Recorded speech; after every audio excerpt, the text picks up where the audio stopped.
আমি আপনাদের এই যে ব্রিজটা আছে আর কি, এটাকে বলে হলো পন্টে লুইস ব্রিজ।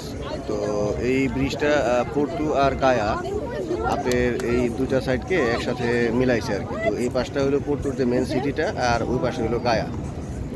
তো আমার পিছনের সাইডে যে সেটটা দেখতে পারতেছেন, এটা গায়া। আমি যে ওইখানে গতবার বসে একটা ভিডিও করছিলাম।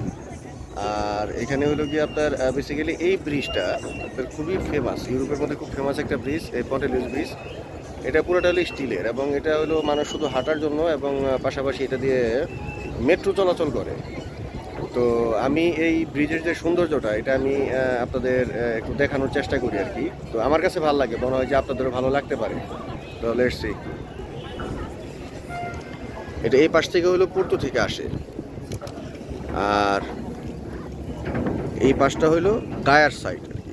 গায়াতে দেখায় যে এই পাশটাতে অনেক সুন্দর ঘরবাড়ি, একদম নদীর পাশ দিয়ে। ওটা অনেক নিচে, আর আমরা আছি এখন অনেক উপরে। এটা নিচেও আর একটা ব্রিজ আছে।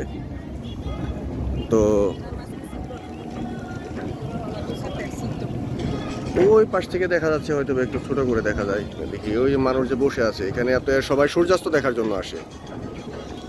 তো ওইখানে বসে যখন সূর্যটা আপনার মোটামুটি ডুববে, তো তখন এখানে লাইভ মিউজিক হবে, আর হলো মানুষ এখানে বসে বসে এই এই দৃশ্যটা উপভোগ করে আর কি। তো আমিও অনেক সময় দিই এখানে, আমার খুব ভালো লাগে। আমি আমার আগের ভিডিওতে বলছি। তো সূর্য মোটামুটি ডুবার পথে ওই বিল্ডিংটার কারণ দেখা যাচ্ছে না আর কি। তো আসলে ভালো জায়গায় বা ভালো পরিবেশ দেখতে পারলে নিজের কাছেও ভালো লাগে, এবং দেখা গেছে যে মানসিকভাবে অনেক একটা তৃপ্তি পাওয়া যায়, বা নিজের কাছেও ভালো লাগে। যে বাতাসটা অনেক ভালো, একদম ফ্রেশ। যে মানুষজন হাঁটতেছে, প্রচুর টুরিস্ট আসছে। ওইটা একটা দুর্গের মতো আর কি। তো ওইটার উপরেও মানুষ উঠে সূর্যাস্ত দেখার জন্য। তো এটা আমার খুবই পছন্দের একটা জায়গা।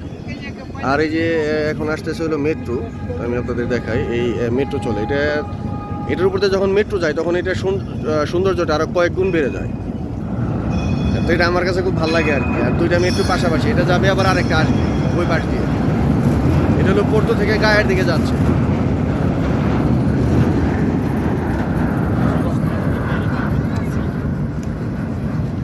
আশা করি আপনাদের কাছেও ভালো লাগছে ভিডিওটা। ভালো থাকবেন সবাই।